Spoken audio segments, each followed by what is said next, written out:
It is now my distinct honor to invite the President of the United States of America, His Excellency Donald J. Trump, to address the Knesset.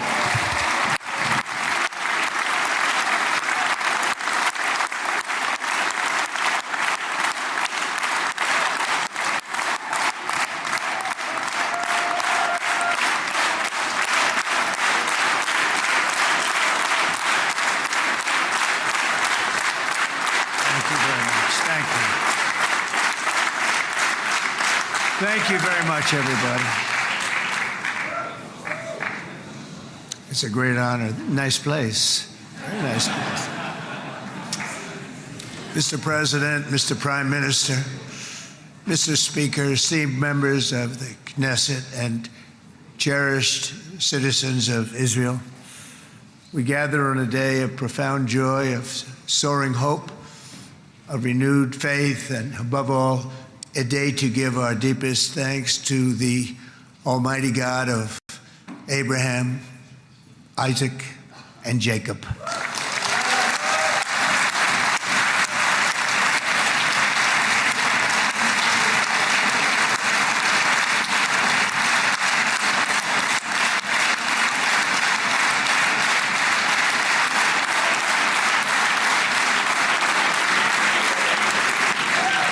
After 2 harrowing years in darkness and captivity, 20 courageous hostages are returning to the glorious embrace of their families, and it is glorious. 28 more precious loved ones are coming home at last to rest in this sacred soil for all of time. And after so many years of unceasing war and endless danger, today the skies are calm, the guns are silent, the sirens are still, and the sun rises on a holy land that is finally at peace, a land and a region that will live, God willing, in peace for all eternity.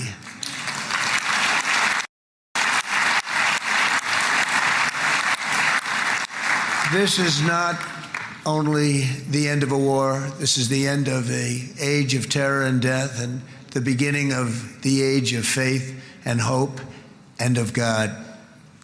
It's the start of a grand concord and lasting harmony for Israel and all the nations of what will soon be a truly magnificent region. I believe that so strongly.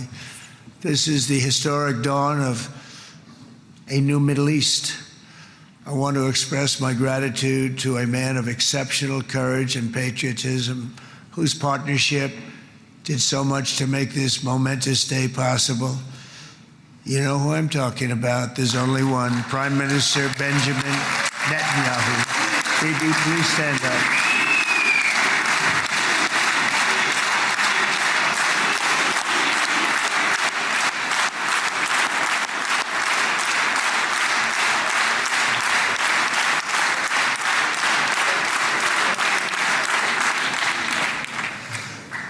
And he is not easy, I want to tell you. He's not the easiest guy to deal with, but that's what makes him great. That's what makes him great.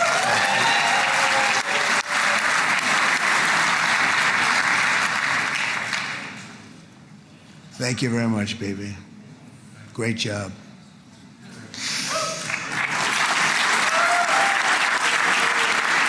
And let me also convey my tremendous appreciation for all of the nations of the Arab and Muslim world that came together to press Hamas to set the hostages free and to send them home. We had a lot of help. We had a lot of help from a lot of people that you wouldn't suspect, and I want to thank them very much for that. It's an incredible triumph for Israel and the world to have all of these nations working together as partners in peace. And it's pretty unusual for you to see that, but it happened in this case. This was a very unusual point in time, a brilliant point in time.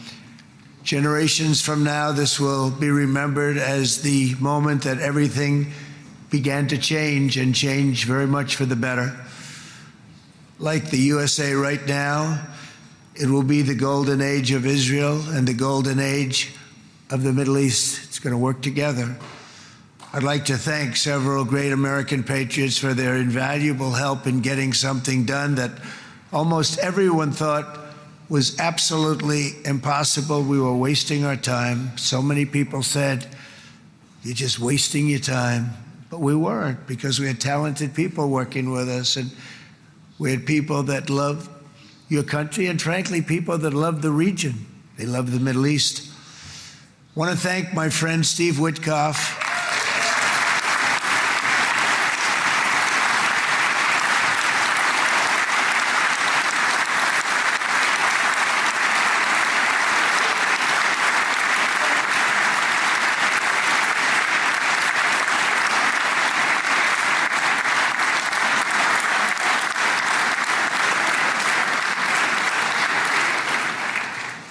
You know, Steve was chosen by me. He never did this before, but I knew him as a few things. He was a great businessman, but I know a lot of great businessmen, to be honest with you. He had tremendous negotiating skills, but I know a lot of people that negotiate pretty well, although it is an art. But there are people that can negotiate pretty well. But most importantly with Steve, he's just a great guy. Everybody loved him. Everybody. I mean, I know some negotiators that are so good, but you wouldn't have had peace in the Middle East. It would be in World War III right now with some of these guys. Everybody loves Steve, and they respect him, and they somehow can relate to him. I've known him for many years, and I've seen it over and over again. להוציא את חבר הכנסת עודה, להוציא אותו מהאולם, להוציא אותו מיד, החוצה, החוצה, החוצה. להוציא גם את חבר הכנסת כסיף, להוציא את חבר הכנסת כסיף מהאולם, להוציא אותו מיד.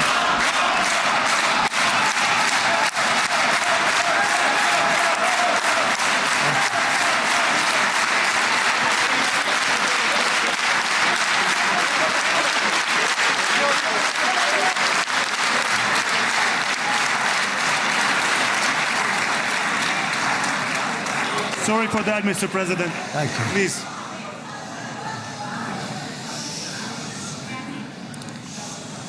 That was very efficient.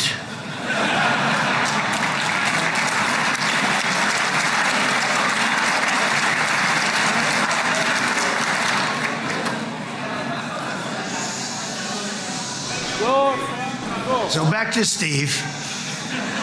He's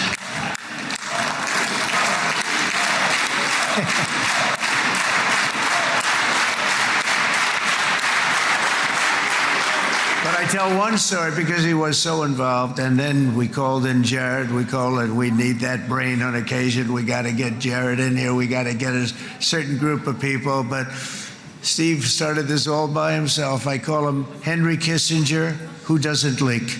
Okay? Henry is a big leaker. He leaked.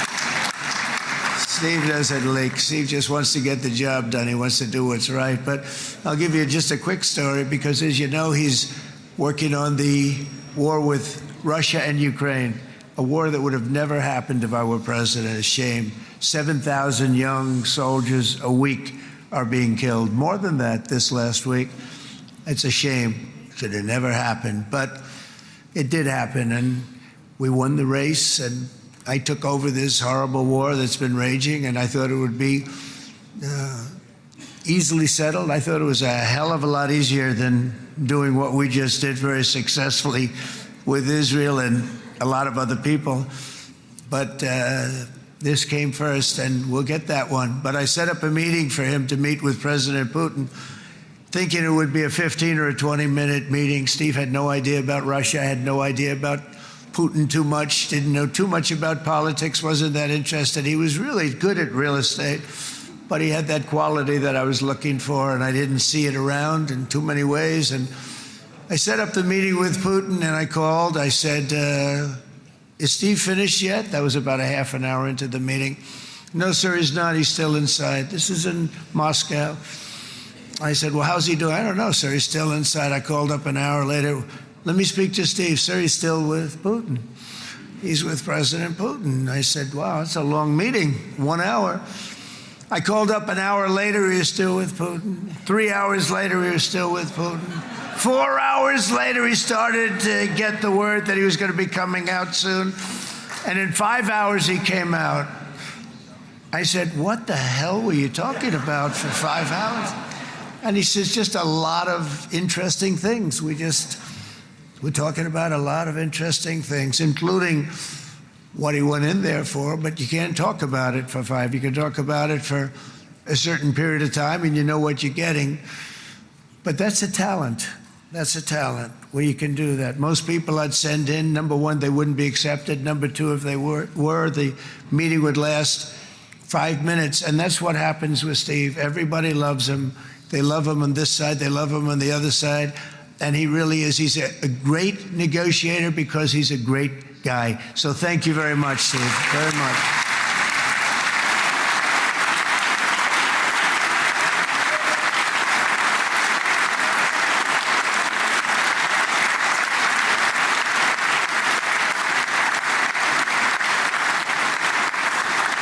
And let me also give a very special thanks to someone who truly loves Israel. In fact, loves it so much that my daughter converted. My daughter converted. I didn't know this was going to happen. And Ivanka's here.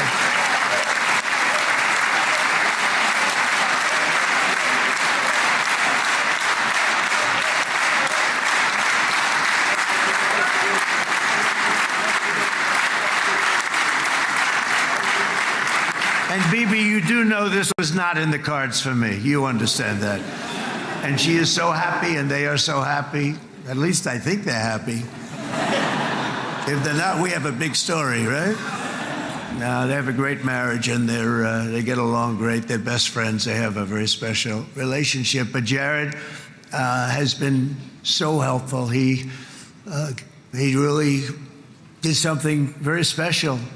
He established the Abraham Accords with a group of very wonderful people. I like calling it the Avraham Accords because people that,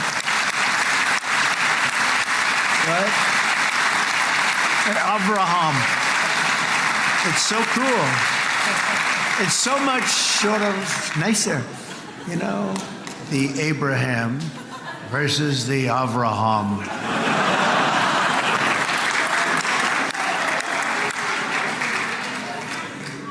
I just don't want to sound too sanctimonious when I do it, so, you know, I sort of split it up. This way we keep everybody happy.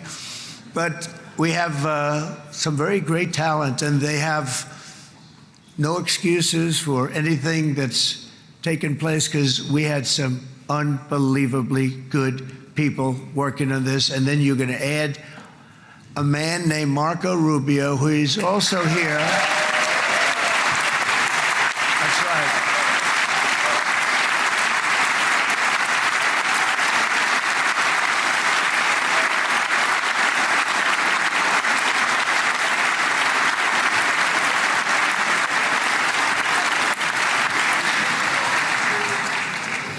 And I have a prediction that Marco will go down, I mean this, as the greatest Secretary of State in the history of the United States. I believe that.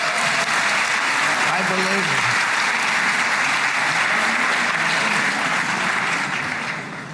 believe it. And he and I, you know, we really fought it out. You remember, he was tough. He was nasty. Who the hell thought this was going to happen, Marco, right? And now I'm saying he's going to go down as the greatest. He will. He was always smart and sharp, and people respect him. And then we have somebody who's young, but an unbelievable leader. I saw it a long time ago, and he's turned out to be even better than we thought. Right, Susie? I think even better. And that's Pete Hegseth, who is our Secretary of War, formerly Secretary of Defense.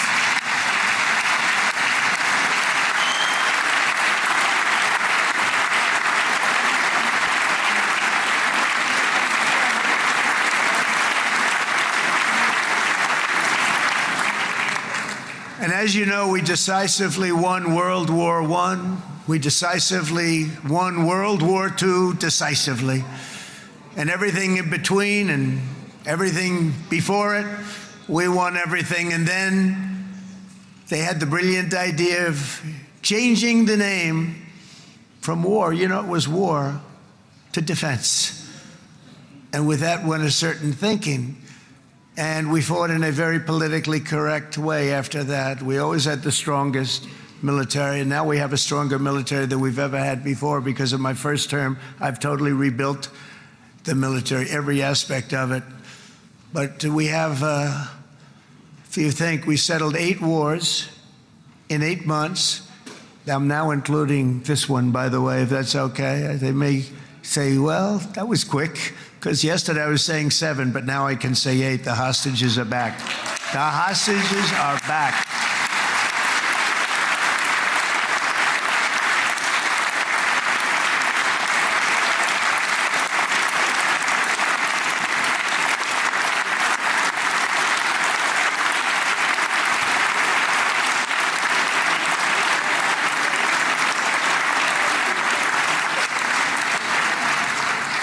It is a good feeling. Isn't that nice to say? I just said the hostage. First time I said the hostages are back. It feels so good to say it.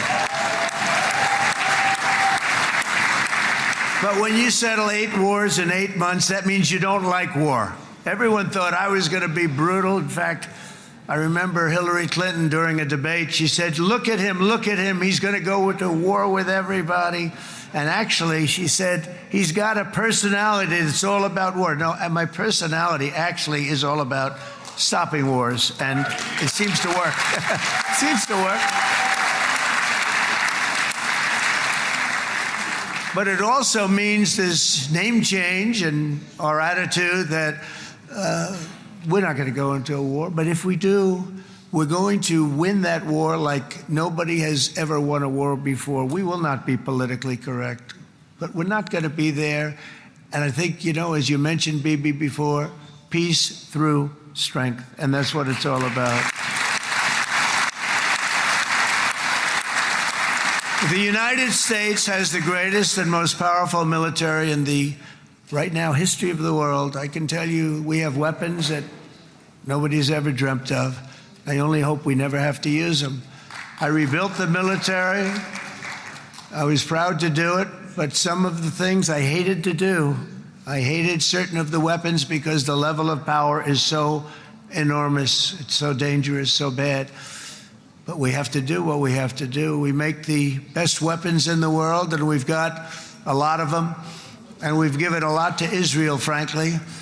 And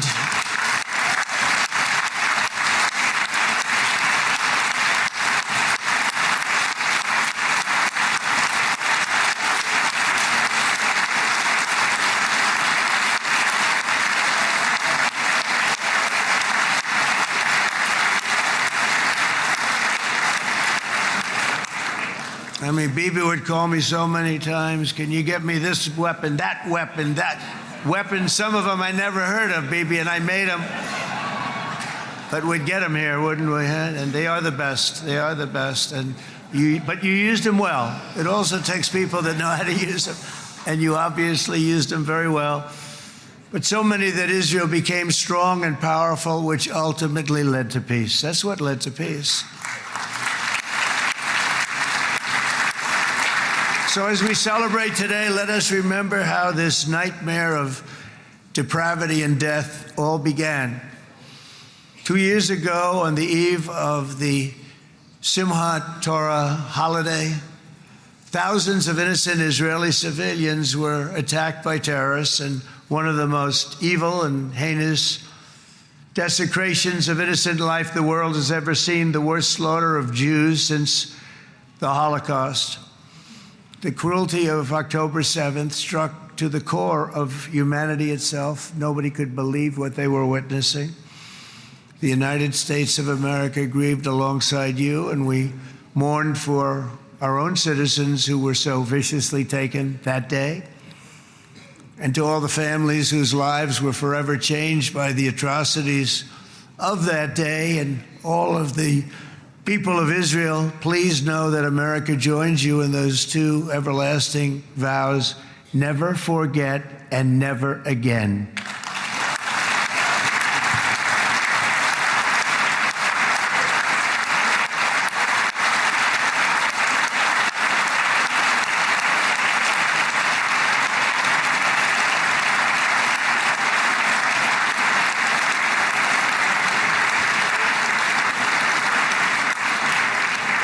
From October 7th until this week, Israel has been a nation at war, enduring burdens that only a proud and faithful people could withstand. It was a very tough period of time. For so many families across this land, it has been years since you've known a single day of true peace. But now at last, not only for Israelis, but also for Palestinians and for many others, the long and painful nightmare is finally over.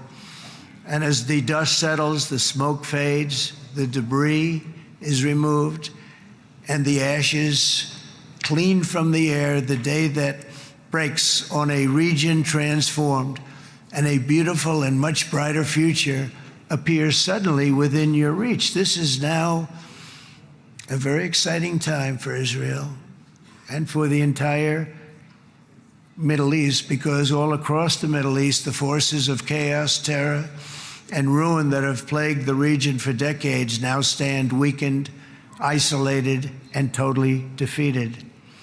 A new coalition of proud and responsible nations is emerging, and because of us, the enemies of all civilization are in retreat.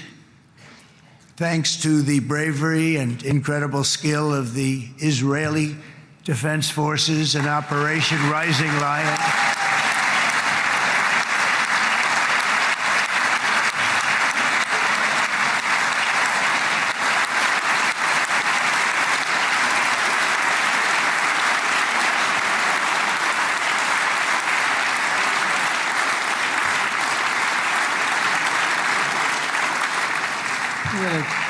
guy's central casting. Let's put him in a movie. Look at him. Great job. And my people loved working with you. Loved it. They worked so well together.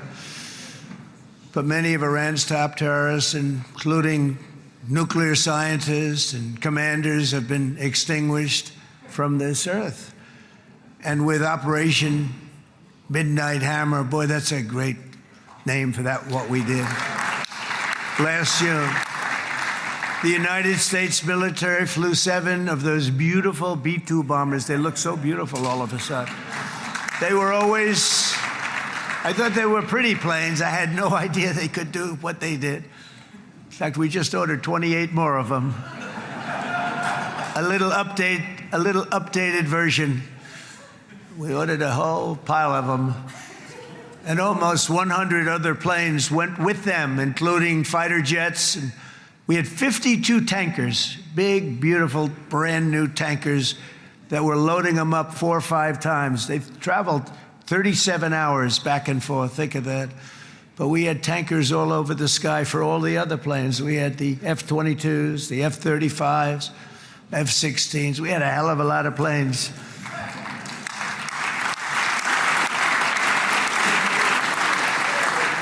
So we had 52 gas stations in the sky. That's what they call them.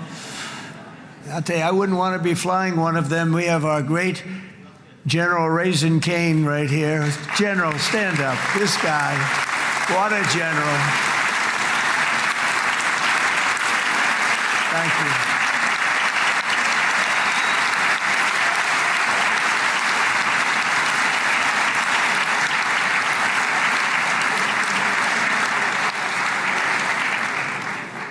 I asked General Cain, I said, you know, we're having problems with ISIS, and I was in Washington, and I asked, how long would it take to defeat ISIS? And my Washington generals told me, 3, 4, maybe 5 years, sir. I said, I don't get it. We got the best equipment in the world. Why? So I flew to Iraq, and I met with a man named Cain. He said, what's your first name? He said, they call me Raisin, sir. I said, wait a minute, your name is Raisin Cain? I've been looking for you for a long time. You gotta be kidding. So they told me 3, 4, 5 years to defeat ISIS.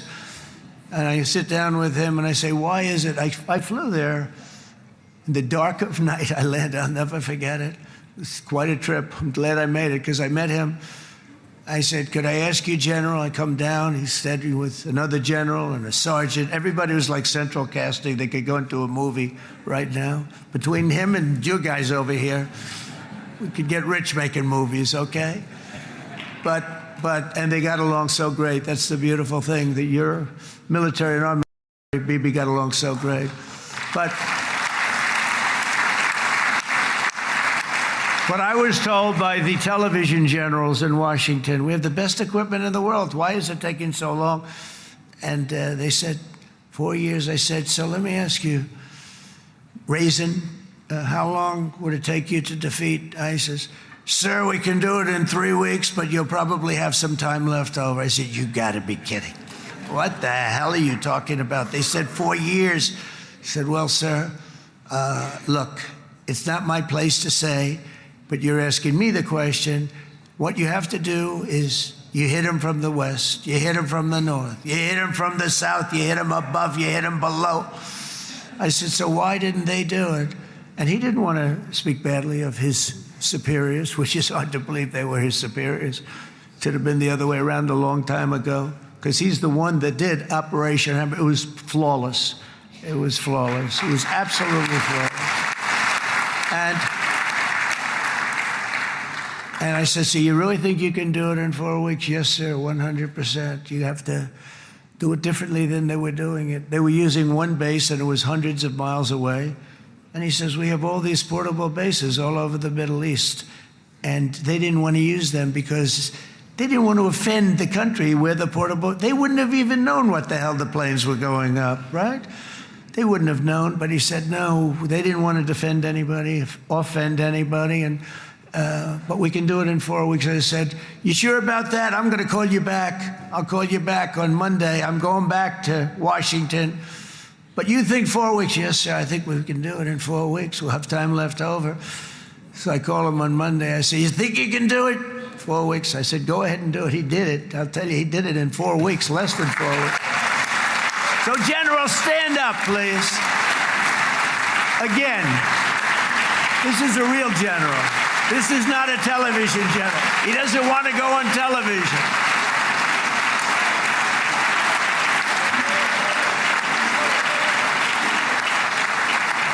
He doesn't want to go on television. I said the other guys love being on television.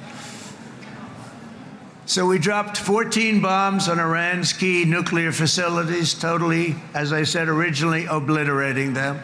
And that's been confirmed, and everybody understands it. Together we stopped the #1 state sponsor of terror from obtaining the world's most dangerous weapons.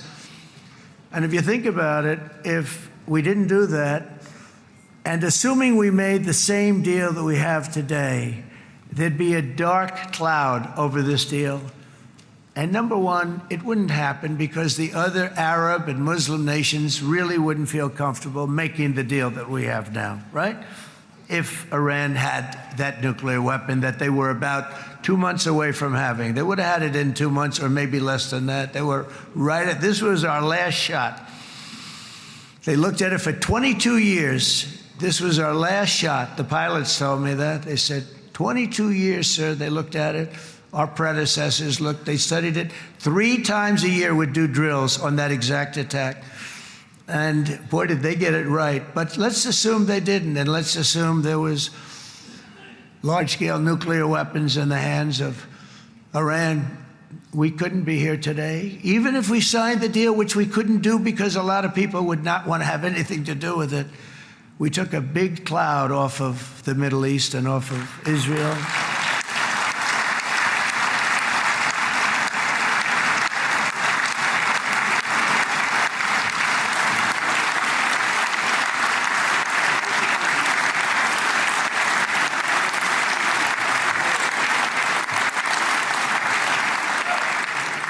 And it was my honor to help.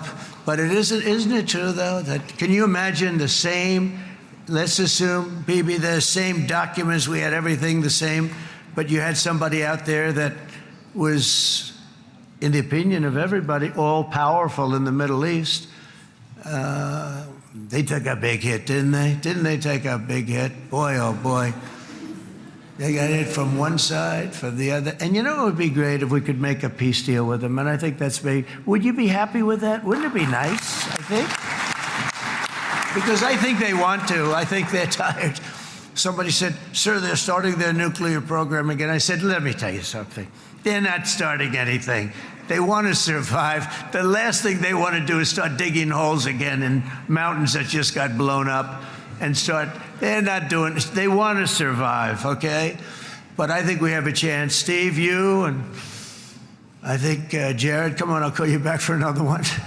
We always bring Jared when we want to get that deal closed. We bring Jared, but Steve, you and Jared and the General and Pete and Marco, you'll get that deal done easy. I think that'll be easy. But first we have to get Russia done. We got to get that one done.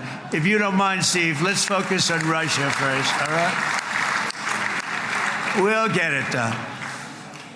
In Lebanon, the dagger of Hezbollah, long aimed at Israel's throat, has been totally shattered. My administration is actively supporting the new president of Lebanon in his mission to permanently disarm Hezbollah's terror brigades. He's doing very well.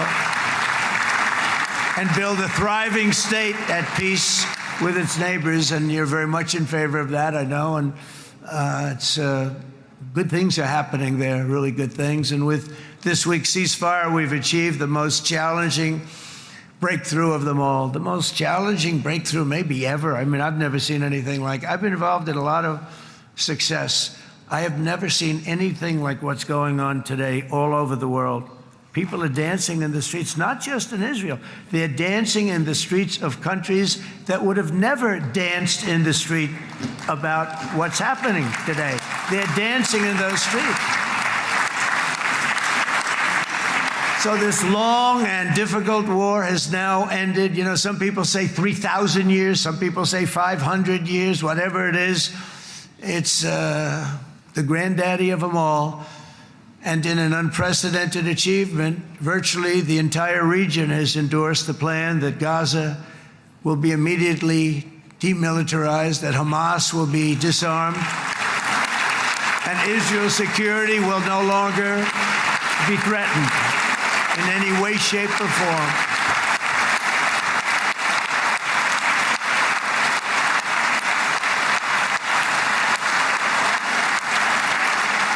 So Israel, with our help, has won all that they can by force of arms. You've won. I mean, you've won.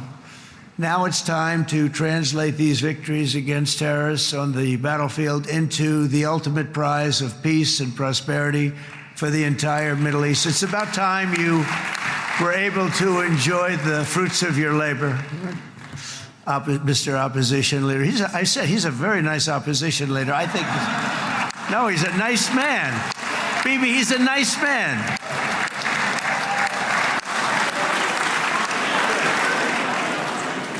He knows what he's doing, right?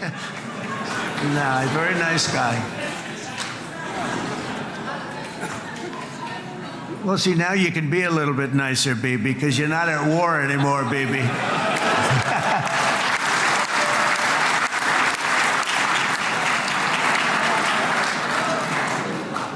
But only by embracing the opportunities of this moment can we achieve our goal of ensuring that the horrors of recent years will never happen again. You don't want to have to go through this again. 8 years ago, I came to this region on a very special first trip abroad as the President of the United States. I came here very early at your request. I addressed the leaders of the Arab and Muslim world gathered in Saudi Arabia and said that it was time to build a future free of the grip of extremism and terror. And interestingly, right now, as soon as I'm finished, I'm quite late. You've kept me quite late between opposition leaders and Bibi's brilliant but very long speech. I thought I was going to run up here, make a speech, and then head to Egypt. It didn't work out, though. And you made a pretty long one, too, sir.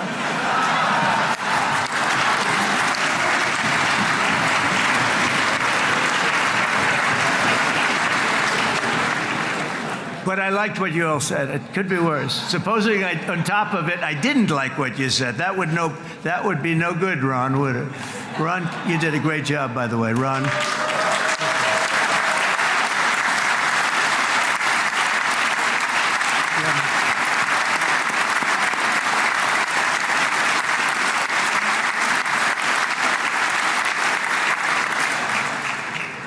So I'm going to be meeting, actually, in a little while, I'm going to be meeting with the most powerful, the richest nations, really, in the world, although now, with the tariffs, the United States is by far the richest nation in the world, as you probably have been reading.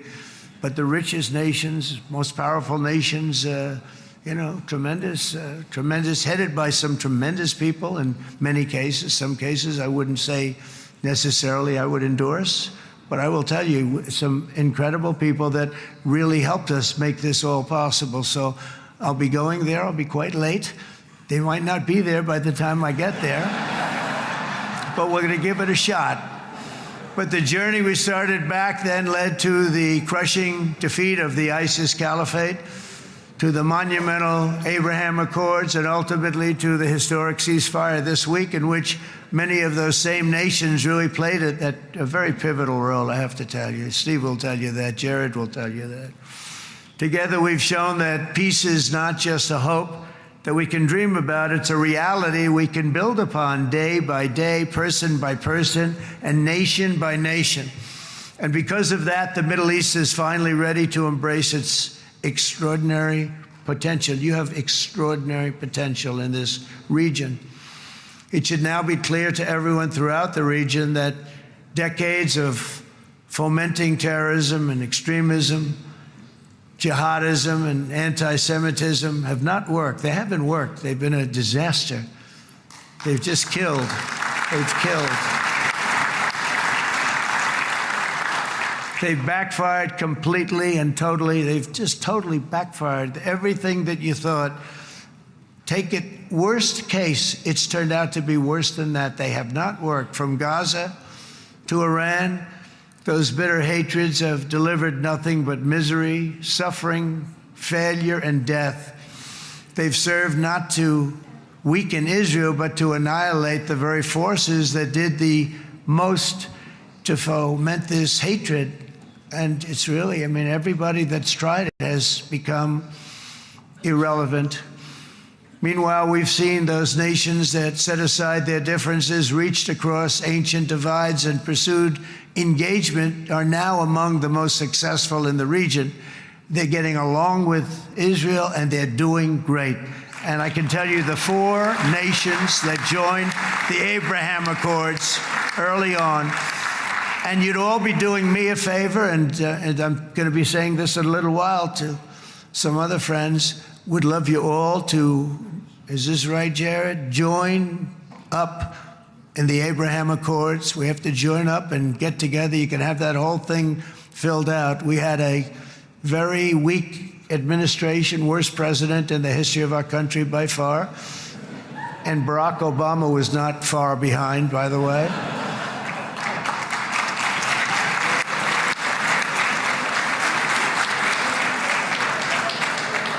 And they did nothing with this incredible document, the Abraham Accords, but now you can fill them up. Now you have peace, you have people that really like Israel. I'll tell you what, and they like Israel a lot more today than they did even 5 weeks ago. You've made a lot of, you've come back. You've come back strong, because it was getting to be a little nasty out there in the world, and ultimately the world wins. You can't beat the world always.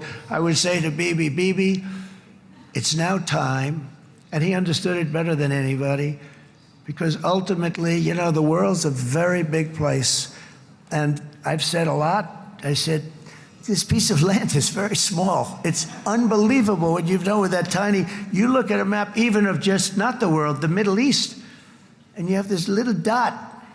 And think of what you've done. It's incredible. It's incredible.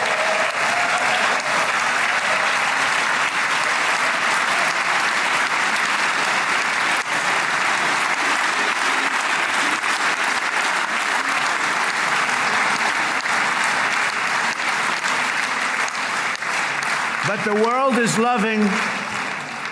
world is loving Israel again, and I said to Bibi, you know, the world is big and it's strong. And Ron, ultimately, the world wins. And we don't have to worry about that now. But there was getting to be a period of time over the last few months, you know, the world wanted peace and Israel wanted peace. Everybody did. Everybody did. And what a victory it's been, right? What a victory it's been. If you would have gone on for 3, 4 more years, keep fighting, it was getting bad. It was getting heated. The timing of this is brilliant. And I said, Bibi, you're going to be remembered for this far more than if you kept this thing going, kill. It would be it would not be the same. And I just want to congratulate you for having the courage to say, that's it, we've won, and now let's enjoy our lives and let's rebuild Israel and make it stronger and bigger and better than it's ever been before. We're going to do that. Took a lot of guts. And the choice for Palestinians could not be more clear. This is their chance to turn forever from the path of terror and violence. It's been extreme, to exile the wicked forces of hate that are in their midst. And I think that's going to happen. I've met some people over the last couple of months that want to see it happen very much. And after tremendous pain and death and hardship, now is the time to concentrate on building their people up instead of trying to tear Israel down. We don't want that to happen again. And the total focus of Gazans must be on restoring the fundamentals of stability, safety, dignity, and economic development so they can finally have the better life that their children really do deserve after all these decades of horror. I intend to be a partner in this effort in the sense that we're going to help and we're going to do something that became unbelievably popular. Everybody wants to be on it. It's called the Board of Peace, okay? How about that? Is that a beautiful name? Like a board of peace.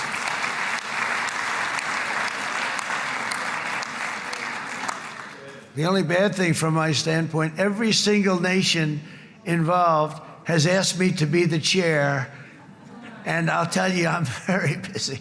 I didn't count on that, but you know what? If we do it, we'll do it right, and we have unbelievable power and wealth, because you're going to need wealth. You're going to need wealth to rebuild things, and they have wealth like few people have wealth. I want to thank the Arab and Muslim nations for their commitment that they've made to support a safe rebuilding of Gaza and beyond. I have many Arab countries, very wealthy countries, that came up and said, we'll put up tremendous amounts of money to get to rebuild Gaza. And I think that's going to happen. The power, they want dignity, they want to come forward, and they want to say, and I want to say who they are, because what they're doing is going to be, I think, something that you're going to be very impressed with, Bibi. And you need that. You need the kind of economic power that they have, and they want to see it work. And they want to see it be safe. And they want to see it be good for Israel, too. And as much money as it will be, and it's a lot, as you can see, it's a lot. For these countries, it's relatively little relative to their worth. It's really a lot of money like most people could never even conceive. But for these countries, it's not that much, especially because it ensures success and stability in the Middle East, which is what they want to see. So many of them will be with us in Egypt in a little while, I think. I'm not sure. They may be gone. They may have taken their Boeing 747s and left. I said, what kind of a plane do you fly? 747. I said, that's a large plane. No, they may have. Steve, do you think they've left on their their brand new Boeing 747s? Or, I don't know. We're going to find out soon. It's going to be a big story. There'll be 2 people left, and they'll be the 2 poorest ones.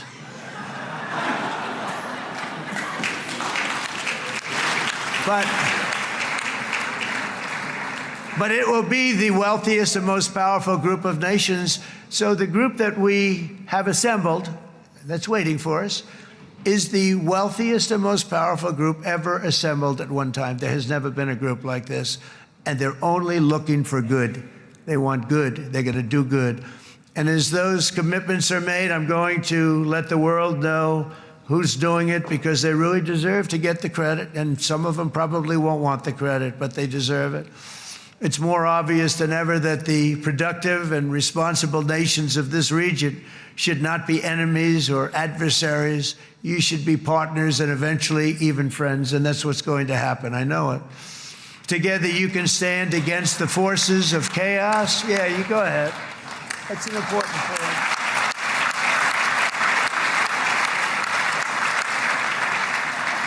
Because you can stand against the forces of chaos that threatened all of your interests, and it's always a big threat, and unleash incredible prosperity and opportunity for all the people of these lands, and that's what's going to happen. You're going to unleash numbers and success, the likes of which Israel has never been able to think of, because you're so firm, and you should be, and you've done the right thing in defending yourself. You're not going to have to worry so much about it. You've won, and now you can build, and you can do things that you never even thought possible. When you put that genius into doing something else, it's going to be something it's going to be a miracle. The miracle in the desert, it's going to be amazing. And it already is in a true sense. But it'll be wonderful when you can spend time thinking about other than war and defense and offense also. To that end, it's my firm hope and dream, frankly, that together the Abraham Accords will turn out to be everything that we thought they would. Those four countries were very, very brave in doing it. They did it at a very early point, and every single one of them benefits unbelievably financially. And if you noticed, even in this bad period that we just went through, they all remained a member of the Abraham Accords. They've done unbelievably well. And you know who you are, and I want to thank you. And they've stayed because of loyalty, but they've also stayed because it was really good business. They've made a lot of money being members, and you're going to all, I hope that every one of the countries that we're seeking, Jared, I hope they join quickly. No games, no nothing. Just join, get it. It's going to be a great peacemaker. It's really going to bring it together beyond anybody's wildest dream. So instead of building fortresses to keep enemies at bay, the nations of this region should be building infrastructure to weave your commerce closer together, because you've got to compete with the big world out there in commerce now. It's a different kind of competition. Instead of making weapons and missiles, the wealth of this region should flow to schools and medicine, industry, and frankly, the new hot thing, artificial intelligence. It's a lot of intelligence you're going to have to be throwing off to pay back these sums of money that they're doing. But that's really the hot one. And I might say that the United States, a year ago, was a dead country. I say it to people. I heard it first from the King of Saudi Arabia. I then heard it from UAE. I heard it from Qatar. I heard it from many other countries. A year ago, the United States of America was a dead country. Now it's the hottest country anywhere in the world. It is the hottest. There's no question about it.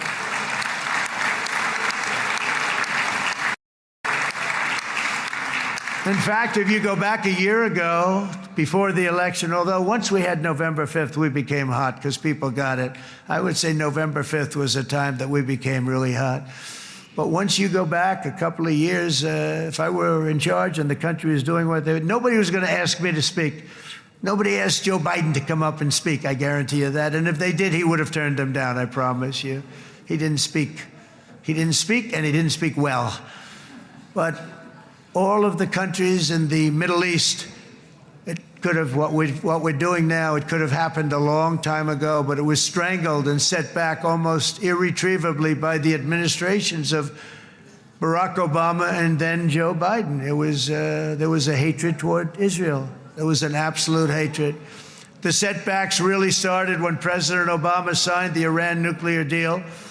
This was a disaster for Israel, and it was a disaster for everyone. And I remember that Bibi Netanyahu came to the United States and worked so hard to try and get Obama not to do that deal.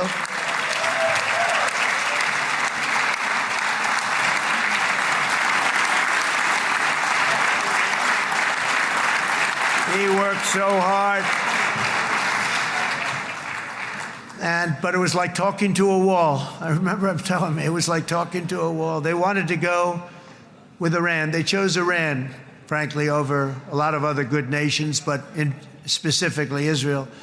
And that was the beginning of a very bad period of time. You had Obama go out, and the Iran nuclear deal turned out to be a disaster. And by the way, I terminated the Iran nuclear deal, and I was very proud to do it.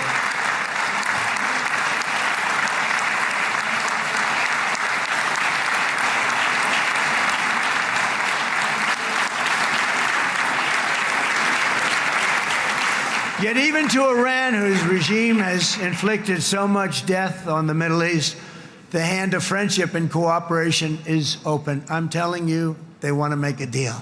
That's all I do in my life. I make deals. I'm good at it. I've always been good at it. And I know when they want. Even if they said, we don't want to make a deal, I can tell you they want to make a deal. All right, they do. They want to make a deal, and we're going to see if we can do something, because this is crazy what's happening, and we're not going to have this anymore. Neither the United States nor Israel bear the people of Iran any hostility. We merely want to live in peace. We don't want any looming threats over our heads, and we don't want to even think in terms of nuclear destruction. It's not going to happen, never will happen. There's nothing that would do more good for this part of the world than for Iran's leaders to renounce terror, stop threatening their neighbors, quit funding their militant proxies, and finally recognize Israel's right to existence. They have to do that. They have to do that. And to Iran, and as you know, this is not said out of weakness. There's no weakness. But I'm going to say this, that we are ready when you are, and it will be the best decision that Iran has ever made. And it's going to happen. It's going to happen. And they're good people. I know a lot of Iranians in the United States. They're good people, smart, hardworking people. They don't want to see what's happened to their country.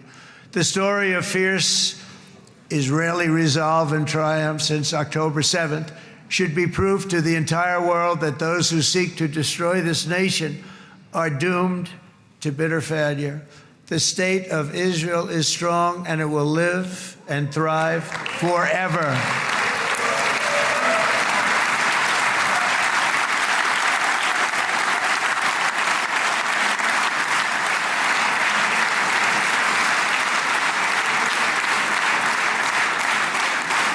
And that is why Israel will always remain a vital ally of the United States of America.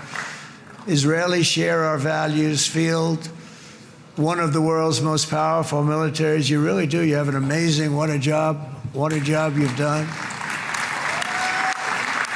And have one of the most innovative economies on earth.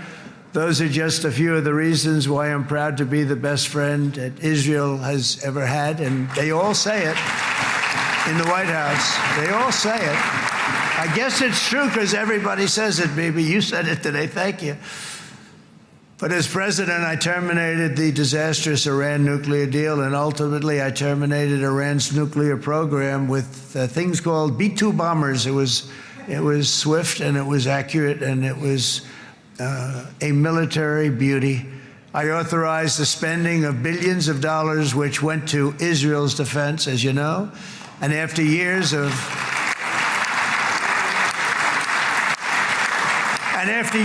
broken promises from many other American presidents, you know that, they kept promising. I never understood it until I got there. There was a lot of pressure put on these presidents. It was put on me too, but I didn't yield to the pressure. But every president for decades said, we're going to do it. The difference is I kept my promise and officially recognized the capital of Israel and moved the American embassy to Jerusalem.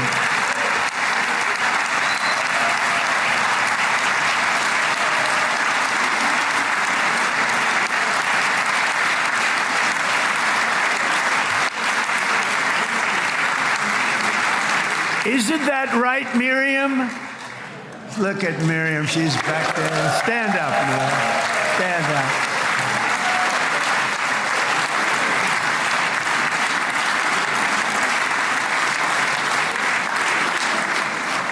Miriam and Sheldon would come into the office. They'd call me.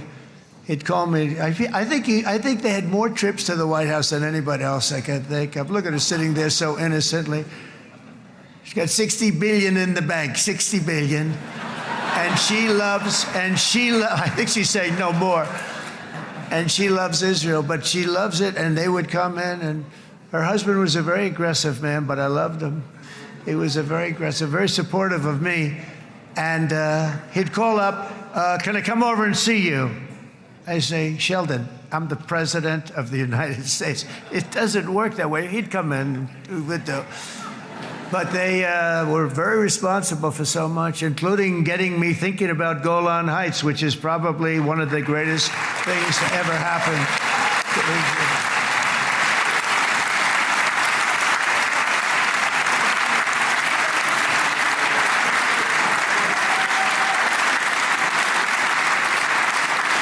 Miriam, stand up, please. She really is. I mean, she loves this country.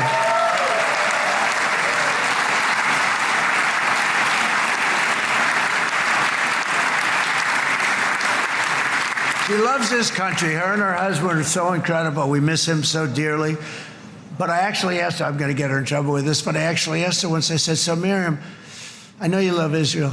What do you love more, the United States or Israel? She refused to answer. That might mean Israel, I must say. We love you. Thank you, darling, for being here. That's a great honor. Great honor. She's a wonderful woman. She is a great woman. I've always stood for the people of this community, and I always will. I'll always be with you. I'm always going to be with you. I guess maybe something could happen to change my mind. Somebody that's really stupid gets into office and wants to do really bad things, but that's about it. And we don't think we're going to have that happen. I hope we're not going to have that happen. And this man is a good man right here. These two men are good men right here.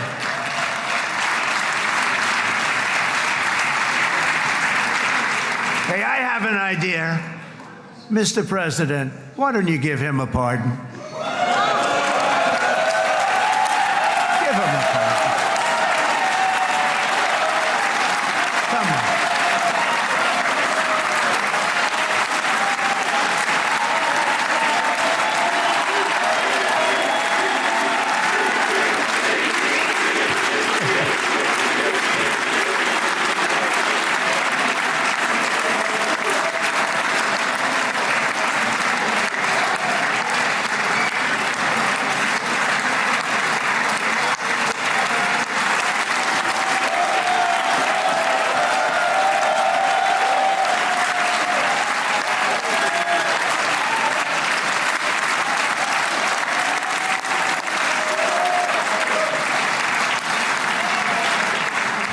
By the way, that was not in the speech, as you probably know. But I happen to like this gentleman right over here, and it just seems to make so much sense. You know, whether we like it or not, this has been one of the greatest wartime presidents. This has been one of the greatest wartime presidents. And cigars and champagne, who the hell cares about that?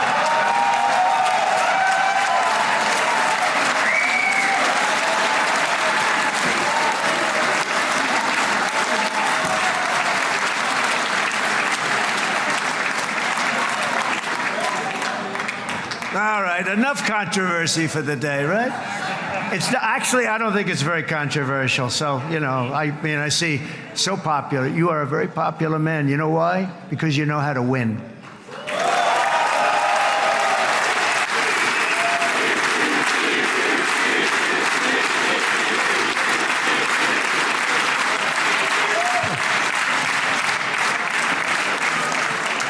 Over the past 2 years, I've met many of the families of the Israelis taken hostage and those that were taken hostage. Unbelievable. I've looked into their eyes. I've seen the worst nightmares of their suffering, but I've also seen something else, the beautiful love of the people, the love of people, frankly, that hold things together, the love that gives you the courage to carry on through thousands of years of persecution and repression, and to emerge with the heart of David. It's the heart of David. It's that love that's defeated the enemies of civilization, built this incredible country and this unbelievable economy, and forged one of the great democracies of the world.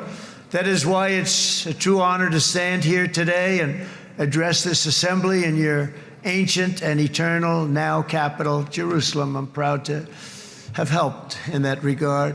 This city and this nation stand as living proof that a much brighter future for this entire region is truly within our grasp.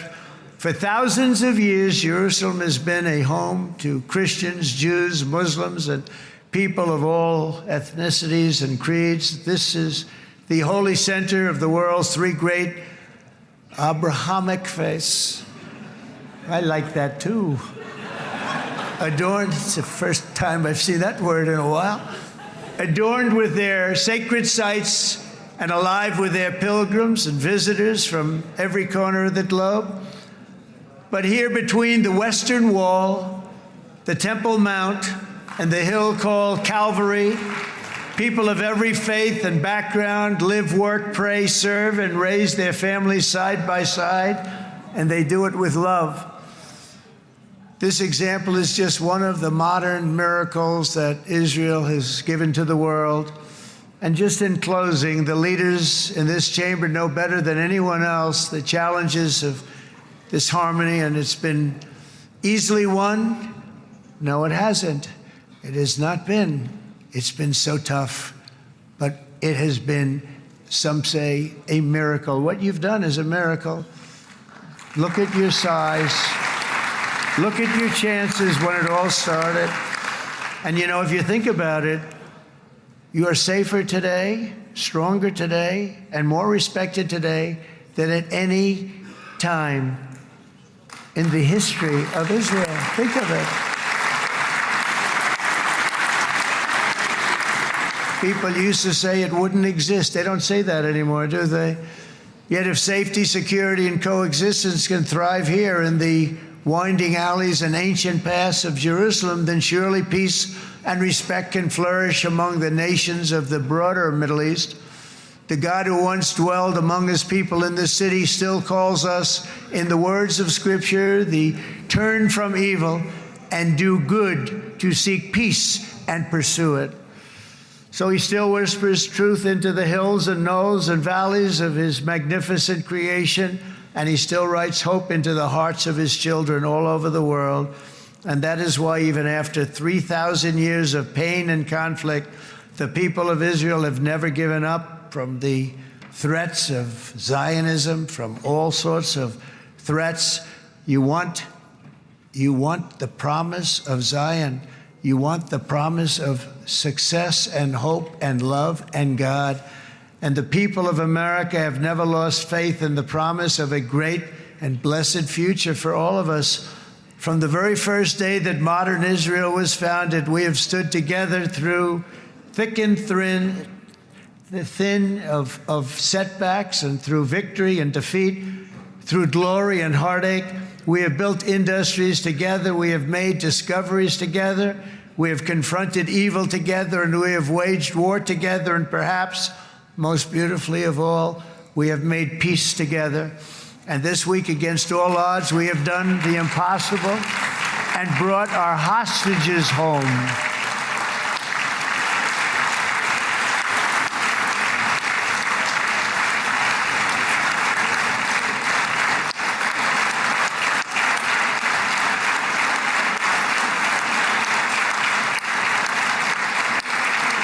So now we're going to forge a future that is worthy of our heritage. We're going to build a legacy that all the people of this region can be proud of. New bonds of friendship, cooperation, and commerce will join Tel Aviv to Dubai, Haifa to Beirut, Jerusalem to Damascus, and from Israel to Egypt, from Saudi Arabia to Qatar, from India to Pakistan, from Indonesia to Iraq, from Syria to Bahrain, Turkey to Jordan.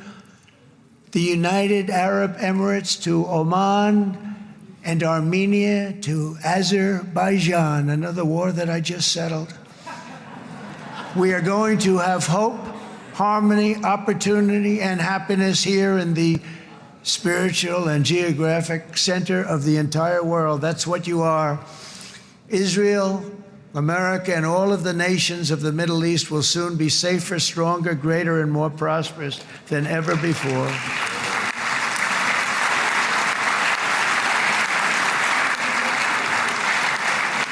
And I want to thank you all once again for this exceptional honor. This has been truly an honor. It's seldom that a president is invited to do this.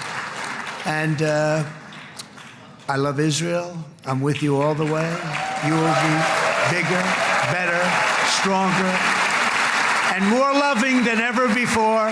Thank you very much. God bless you. God bless the United States of America. And God bless the Middle East. Thank you, everybody. Good luck. Thank you very much. Thank you.